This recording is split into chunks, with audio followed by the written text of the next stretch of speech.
공과 사를 구분하라. 우리가 종종 하는 말이죠. 분명 맞는 말입니다. 공적인 것이 있고 사적인 것이 있습니다. 사적인 것은 그야말로 사사롭고 개인적이죠. 또는 은밀합니다. 공적인 영역은 개인적일 수 없습니다. 다른 사람에게 영향을 끼칩니다. 또한 공개적입니다. 이렇게 공적인 영역과 사적인 영역은 그 본질이 다릅니다. 그래서 공과 사를 구분해야 합니다. 하지만 모든 일에서 그런 것은 아닙니다.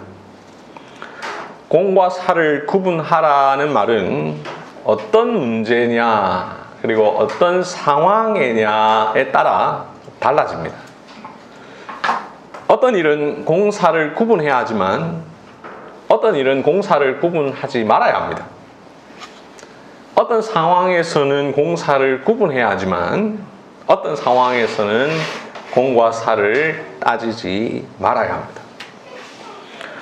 그렇다면 여러분, 신앙은 어떨까요? 신앙은 사적인 영역입니까? 공적인 영역입니까?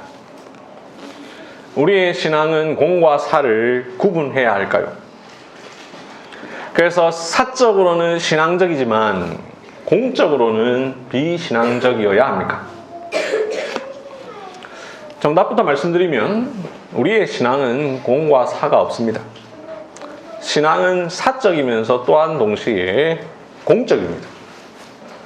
사적으로도 공적으로도 우리의 신앙은 언제나 동일합니다. 왜냐하면 신앙은 우리의 삶 전체를 지배하기 때문입니다. 그래서 나 혼자 있을 때도 신자요, 가족 앞에서도 신자이며 친구들 앞에서도 신자이고 학교에서도 직장에서도 개인적 삶에서도 공적인 삶에서도 언제나 우리는 신자입니다. 집에서는 기독교인인데 집 밖에서는 불신자일 수 없습니다. 집과 교회에서는 그리스도인인데 학교와 직장에서는 불신자일 수 없습니다. 가족 앞에서는 기독교인인데 이웃 앞에서는 불신자일 수 없습니다. 기독교 신앙은 사적이냐 공적이냐로 구분되지 않습니다. 기독교 신앙은 사적인 영역에서나 공적인 영역에서나 언제나 드러나야 합니다. 우리의 신앙은 은밀한 내면의 것이 아닙니다. 우리의 신앙은 세상 앞에서는 꽁꽁 감추고 숨겨야 하는 것이 아닙니다. 우리의 신앙은 언제나 세상 앞에 있습니다. 우리의 신앙은 마음이라는 내면에서 시작하여 말과 행동이라는 외면으로 드러나야 합니다. 우리의 신앙은 사적인 삶에서 시작하여 공적인 삶으로 표출되어야 합니다.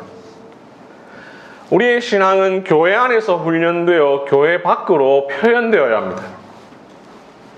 오늘 설교의 제목대로 우리는 세상 앞에서 드러내놓고 담대하게 진리를 말하는 자가 되어야 합니다. 오늘 본문의 예수님은 우리에게 이 사실을 가르쳐 주고 계십니다. 오늘 읽은 본문 조금 앞에 12절, 13절을 보시면 예수님께서 군대에 의해서 대제사장 안나스에게로 끌려가십니다.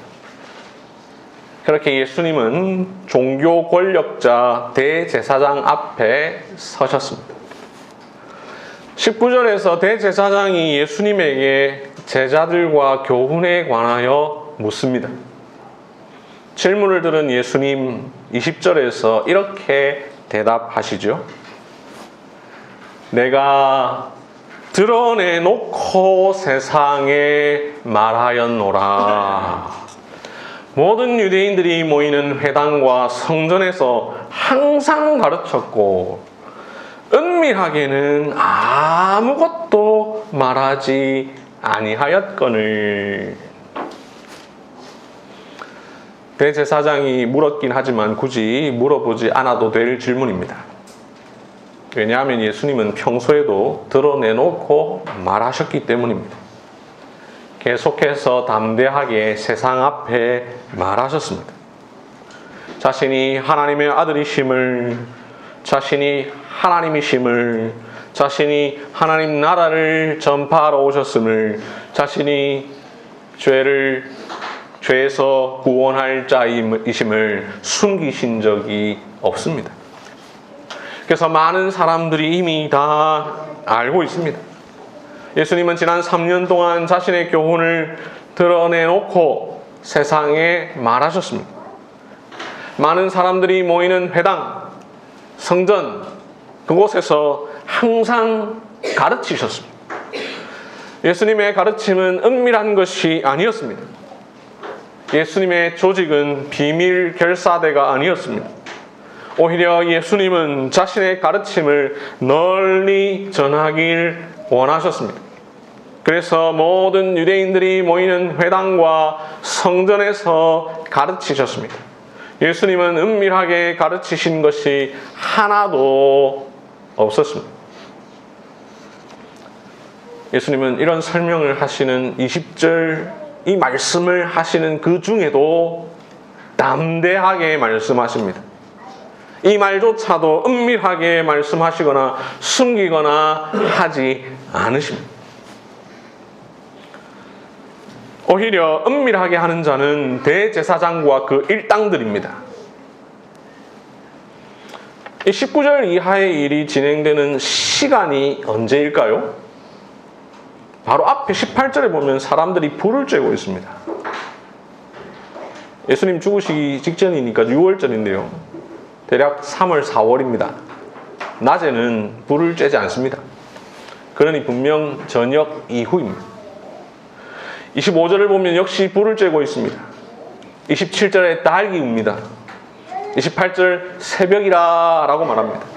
그러니 19절부터 24절까지의 일은 밤 늦은 시간부터 새벽 사이 그 언저리쯤에 있는 시점에 일어난 일이죠.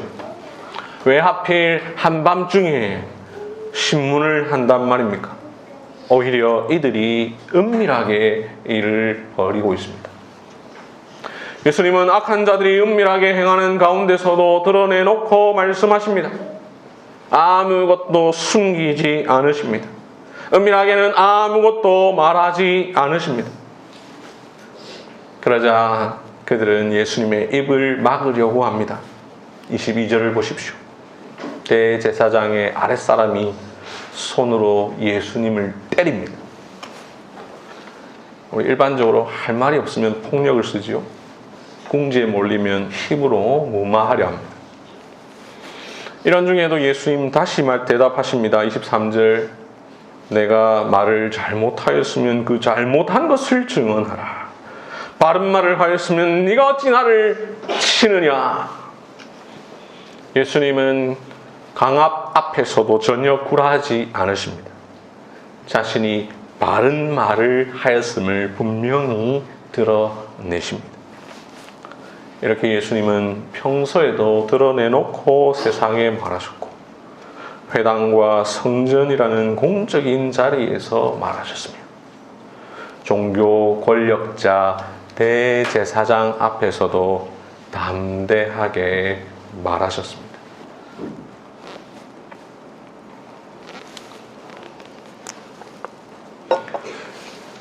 종교 권력자 대제사장 안나스 앞에서 담대하셨던 예수님, 이제 28절에서 국가 권력자 빌라도에게로 끌려가십니다. 빌라도가 누구입니까? 로마 황제 가이사가 유대 땅에 파송한 총독이죠. 총독은 자기가 파송받은 그 지역에서 황제와 같은 권한을 갖습니다. 마치 우리나라 대통령이 외국에 대사를 파견하면 대사는 그 땅에서 우리나라를 대표하고 오늘과 같이 통신기술이 발달하기 전에는 때로는 대통령의 모든 권한을 부여받기도 한 것과 마찬가지입니다. 이 당시 통신이 없던 시대이니 빌라도는 유대 땅에서 로마 황제와 같은 권한을 가진 최고 권력자입니다. 이런 국가 권력자 빌라도 앞에 예수님이 서셨습니다. 빌라도가 예수님께 질문합니다. 33절, 내가 유대인의 왕이냐? 이 질문에 대해 예수님은 스스럼 없이 대답하십니다. 여러분, 하다못해 경찰의 신문만 받아도 떨립니다. 신분증 좀 보시죠 라는 말만 들어도 떨립니다. 술은 일평생 한 모금도 마셔본 적 없는데 후 하고 불어보시죠 라고만 해도 괜히 겁이 납니다. 이게 인지상정입니다. 하물며 최고 권력자 앞에 섰을 때는 어떻겠습니까? 게다가 지금 예수님은 그냥 단순히 빌라도 앞에 서신 것이 아닙니다. 31절에 보면 유대인들이 빌라도에게 우리에게는 사람을 죽이는 권한이 없나이다 라고 말합니다. 이 말은 그 권한을 빌라도 당신이 갖고 있으니 대신 이 사람 죽여달라는 것이죠. 그러니 예수님은 지금 죽느냐 사느냐의 기로에 서 계십니다. 대답 한마디만 잘못해도 생명이 왔다 갔다 합니다. 내가 지금 제정신으로 말하는 건지 아닌지 분간하기 어려울 수 있는 그런 상황입니다. 하지만 예수님은 전혀 긴장하지 않으시는 것 같습니다. 전혀 흔들림 없어 보입니다. 오히려 빌라도 앞에서 담대하게 말씀하십니다. 자기 말만 하시는 것이 아니라 빌라도의 질문의 의도까지 파악하려고 되물으시기도 하십니다. 특별히 예수님은 36절과 37절에서 자신의 정체성, 자신이 행하는 일의 의미, 이것을 구체적으로 설명하십니다. 37절에서는 이렇게 말씀하십니다. 내가 진리에 대하여 증언하려 함이로라. 예수님은 세상에 속한 나라가 아닌 하나님 나라를 세우러 오셨고 그 나라의 왕으로 태어나셨고 이 진리를 증언하려 오셨음을 말씀하십니다. 이렇게 예수님은 두렵고 떨리는 상황 속에서도 죽음의 위협 앞에서도 국가 권력 앞에서도 복음과 진리에 대하여 부끄러워하거나 숨기지 않고 담대하게 드러내놓고 말씀하셨습니다. 다 함께 디모데전서 6장 13절의 말씀을 보겠습니다. 디모데전서 6장 13절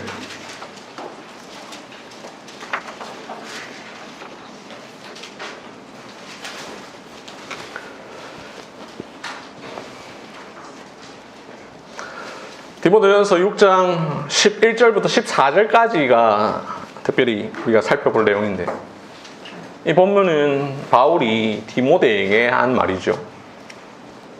바울이 13절에서 이런 표현을 사용합니다. 본디오 빌라도를 향하여 선한 증언을 하신 그리스도 예수. 이 표현 무엇을 염두에 둔 말씀이겠습니까?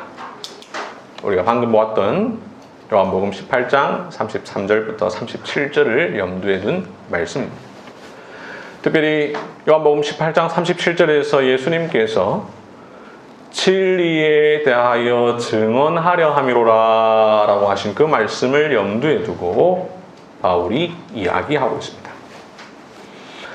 바울은 예수님께서 빌라도 앞에서 아무런 두려움이나 떨림 없이 담대하게 말씀하신 일을 가리켜서 본디오 빌라도를 향하여 선한 증언을 하신 그리스도 예수라고 표현합니다.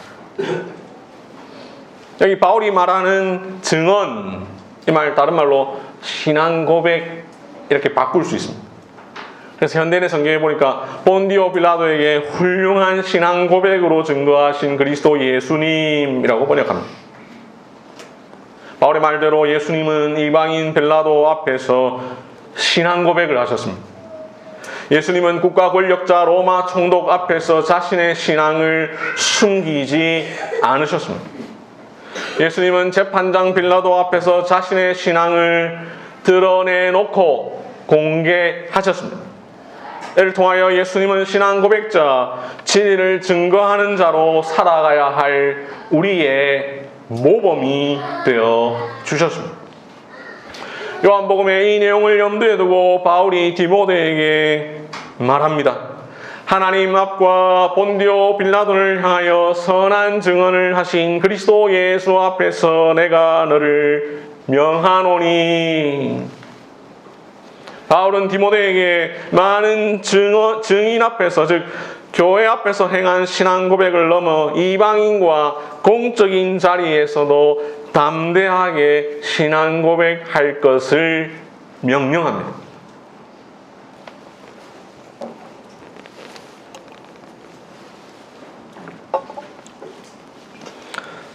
예수님은 어떤 일에서든, 어떤 장소에서든, 어떤 상황에서든 드러내놓고 말하셨고 세상에게 말하셨으며 은밀하게는 아무것도 말하지 않으셨습니다. 예수님은 유대인들이 모이는 회당과 성전에서도 말하셨고 이방인 빌라도 앞에서도 말하셨습니다. 예수님은 종교 권력자 대제사장 앞에서도 담대하게 말하셨고 국가 권력자 빌라도 앞에서도 담대하게 말하셨습니다. 이처럼 예수님은 사적으로도 공적으로도 동일하게 신앙을 말하셨습니다. 예수 그리스도 그분은 언제 어디서나 바른 말을 하시는 분이십니다. 예수님은 그 입에 괴사가 없으며 그 어떤 거짓이 없으신 분이십니다. 예수님의 말씀은 항상 참이요 항상 진리입니다. 예수 그리스도 그분은 자신의 신앙, 진리, 복음을 드러내놓고 세상에 말하신 분입니다. 사람이 모이는 곳에서 항상 가르치신 분입니다. 자기가 믿는 바 진리에 대하여 은밀하게는 아무것도 말하지 않으신 분입니다. 예수님의 삶과 행동과 가르침은 모두 진리를 드러내는 것이었습니다. 예수님은 핍박과 고난 가운데서도 선한 고백을 증언하신 본보기이십니다. 죽음의 위협 앞에서도 담대하셨던 분입니다. 예수님은 신앙 고백에 있어서 그 어떤 환경이나 상황도 고려하지 않으셨습니다. 자신이 믿는 바 진리를 말함에 있어서 아무런 주저함이 없으셨습니다.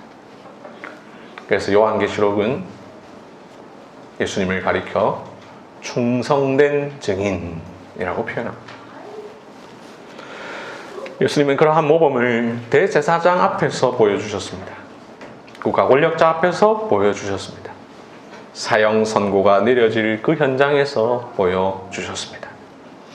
누구 앞에서든 어떤 상황에서든 주저함 없이 자신의 신앙을 고백하셨습니다. 증언하셨습니다. 공개적으로 드러나게 말하셨습니다. 이렇게 우리의 모범이 되어 주셨습니다. 우리는 그리스도를 본받아야 합니다. 그분처럼 항상 바른 말을 해야 합니다. 우리 입에 거짓이 없어야 합니다. 우리의 말은 항상 참이요 항상 진리여야 합니다. 우리는 그리스도를 본받아야 합니다. 예수님처럼 항상 진리와 복음을 말해야 합니다. 내 신앙을 숨기지 말아야 합니다. 내 신앙을 세상에 말해야 합니다. 드러내놓고 말해야 합니다. 은밀하게는 아무것도 말하지 말아야 합니다. 세상 권력자 앞에서 떳떳하게 내가 왕이니라 라고 선포하신 예수님을 본받아야 합니다.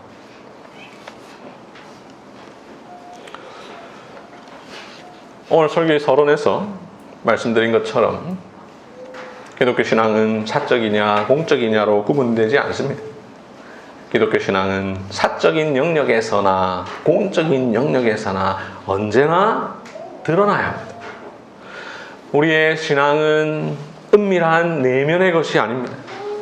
우리의 신앙은 세상 앞에서는 꽁꽁 숨기고 감추어야 하는 그런 것이 아닙니다. 그러나 오늘날 많은 그리스도인들이 스스로의 신앙을 감추려고 합니다. 그리고 그렇게 하는 스스로의 행동에 대해서 면죄부를 주기 위해서 이렇게 속삭입니다. 신앙이란 사적인 거야. 신앙은 마음의 문제야. 그렇게 그리스도인이 스스로 자신의 신앙을 사적인 영역이라는 장롱 속에 가두려고 합니다.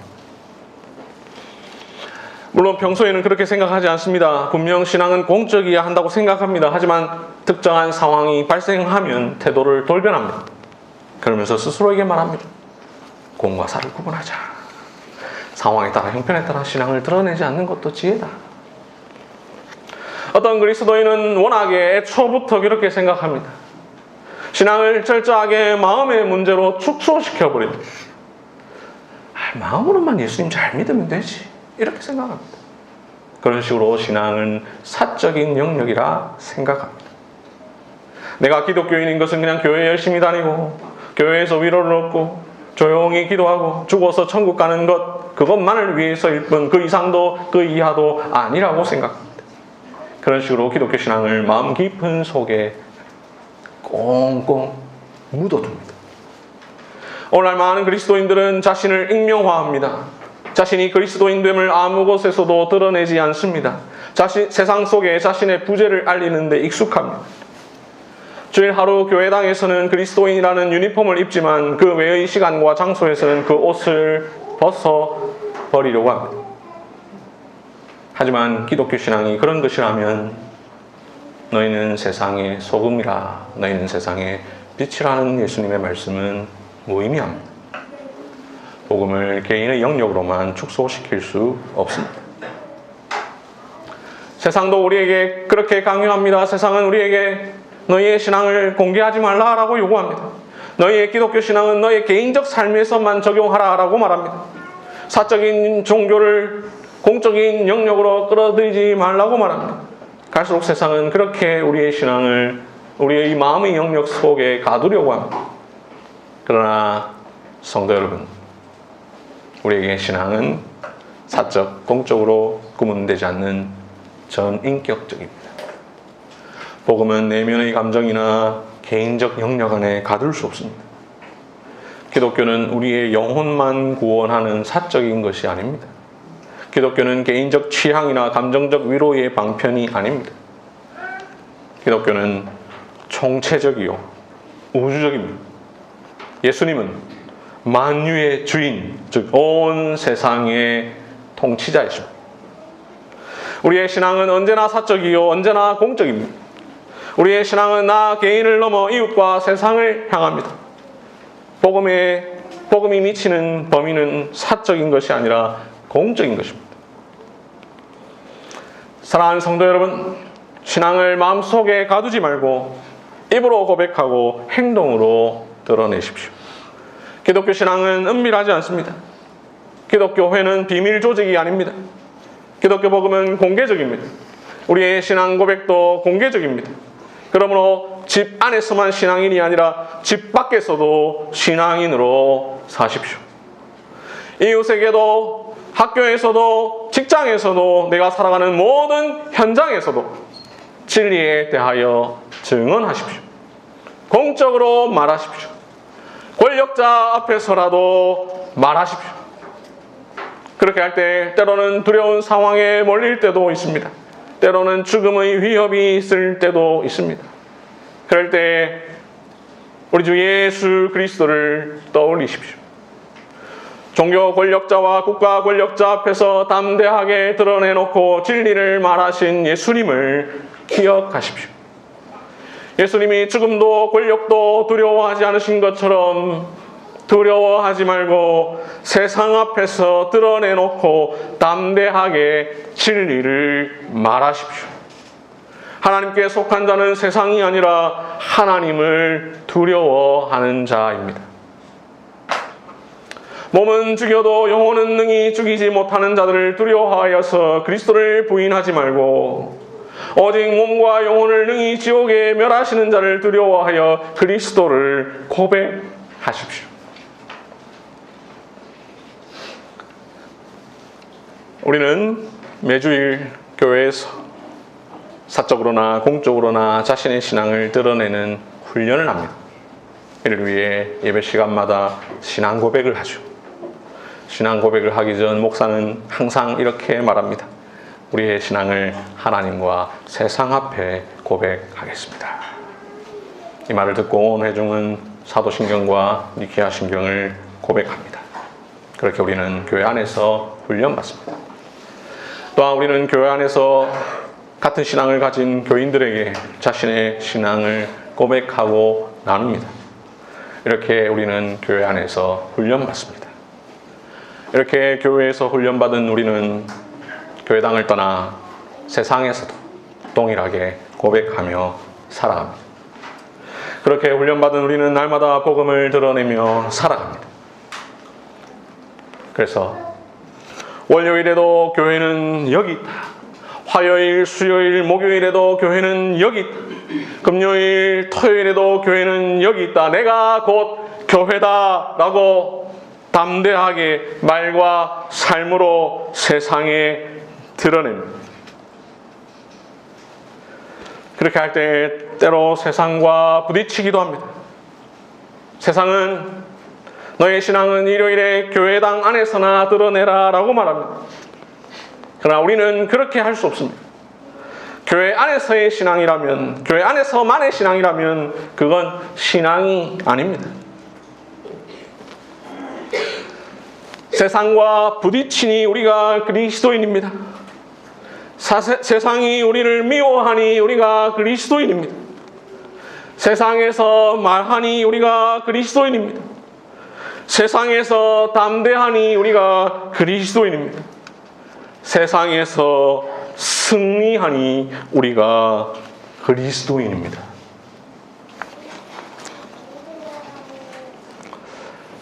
역사를 보면 세상 앞에서는 신앙을 드러내지 말라라는 그 강요에 대하여 많은 그리스도인이 거부하며 살았습니다. 그래서 어디서나 고백자로 살았습니다. 때로는 그 고백 때문에 순교도 불사했습니다. 다니엘, 그는 바벨로니아의 포로로 끌려갔습니다. 그곳에서 여러 가지 불신앙적 요구를 받았죠. 왕의 음식과 왕의 포도주를 마시라는 명령을 받았습니다.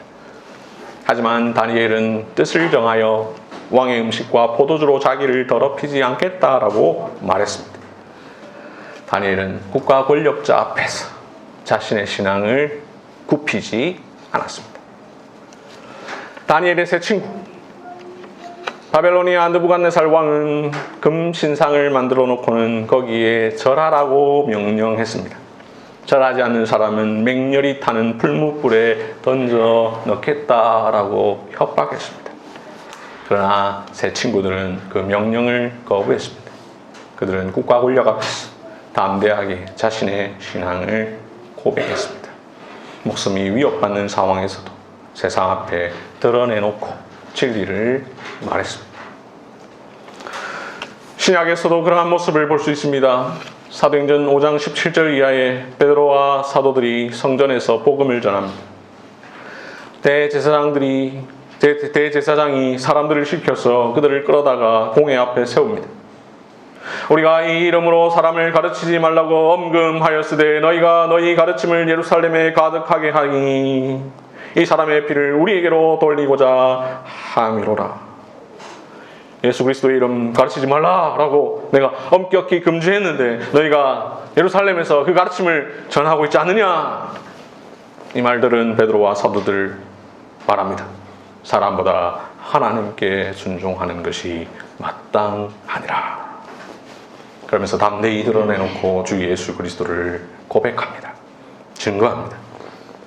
베드로와 사도들은 공회와 대제사장의 위협을 두려워하지 않습니다. 오히려 담대했습니다. 권력자들의 위협 앞에 조금도 굴하지 않았습니다.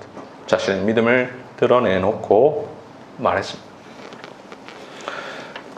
교회 역사에서도 권력자에게 굴하지 않고 자신의 신앙을 공적으로 말한 사람을 많이 볼 수 있습니다. 종교개혁자 마르틴 루터는 로마 가톨릭이 주리를 이룬 시대에 자신의 신앙을 공개적인 장소인 비텐베르크 성당 문에 내걸었습니다. 95개 조항의 논제를 통하여 자신이 믿는 바를 드러내었습니다. 1년의 일들로 인하여 루터는 로마 가톨릭으로부터 핍박을 받았죠. 심지어 교황으로부터 파면을 당합니다. 루터는 버름스 회의에 불려갑니다. 거기에서 신문관이 루터에게 질문합니다. 그대의 이름으로 출판된 이 책들 그대의 것으로 인정합니까? 루터가 대답합니다. 예, 다 제가 썼습니다. 이 외에도 더 있는데 다 제가 썼습니다.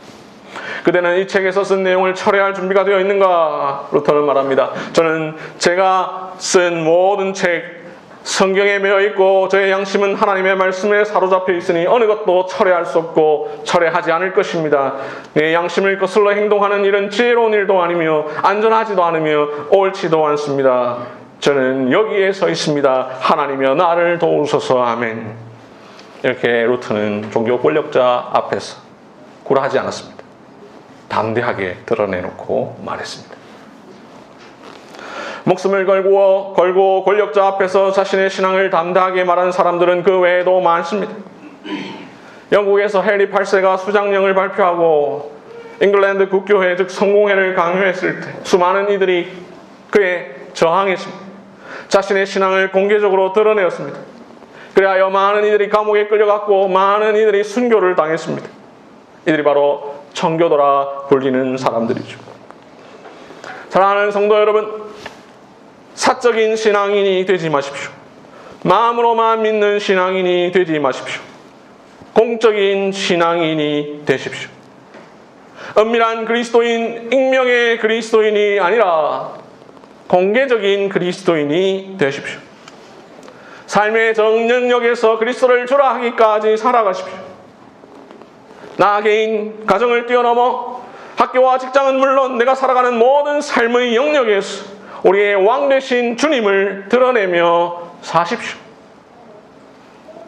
그리스도인은 세상의 주인이신 하나님을 삶의 현장에서 드러내는 자입니다. 광장으로 나아가십시오. 이렇게 말씀드리면 아니 지난번에는 광장으로 나가지 말라고 하지 않았습니까? 라고 물으실 것입니다. 맞습니다. 지난번에 말씀드린 광장은 시위의 현장으로서의 광장이요. 지금 말씀드리는 광장은 삶의 현장으로서의 광장입니다. 그러니 지금 말씀드리는 광장은 비유입니다. 영어로 square 혹은 plaza로 표현되는 집회와 시위로서의 그 광장이 아니라 광화문 광장, 여의도 광장이 아니라 우리의 삶의 광장을 말합니다. 우리는 모두 저마다 삶의 광장으로 나아가 우리의 신앙을 공개적으로 드러내는 삶을 살아야 합니다. 왜냐하면 기독교 신앙은 우리의 마음이라는 좁은 공간에 갇혀 있는 것이 아니요, 우리가 살아가는 넓은 공간에 있기 때문입니다. 기독교는 마음속 기독교가 아니라 광장에 선 기독교이기 때문입니다. 부활하신 예수님은 땅끝까지 이르러 내 증인이 되리라 라고 하셨으니 우리는 그 말씀을 따라 살아가야 하는데 정작 좁은 공간에서만 그리스도인으로 산다면 어떻게 되겠습니까? 말씀을 맺겠습니다. 오늘날 세상은 신앙은 사적인 것이라 말합니다. 오늘날 그리스도인은 세상의 그 말에 귀를 기울입니다. 하지만 예수님을 생각하십시오. 예수님은 말씀하셨습니다. 내가 드러내놓고 세상에 말하였노라. 은밀하게는 아무것도 말하지 아니하였거늘. 그 말씀을 하신 후 폭행을 당하셨어도 전혀 굽히지 않으셨습니다. 그 이후 국가 권력자 앞에 끌려가셨어도 여전히 입을 닫지 않으셨습니다. 죽음의 위협 앞에서도 담대히 진리를 증언하셨습니다. 교회당 안에 갇힌 신앙 고백은 참다운 고백이 아닙니다. 우리의 고백은 항상 하나님과 사람 앞에서 행해져야 합니다. 하나님 앞과 본디오 빌라도를 향하여 선한 증언을 하신 그리스도 예수 앞에서 살아가는 우리가 됩시다.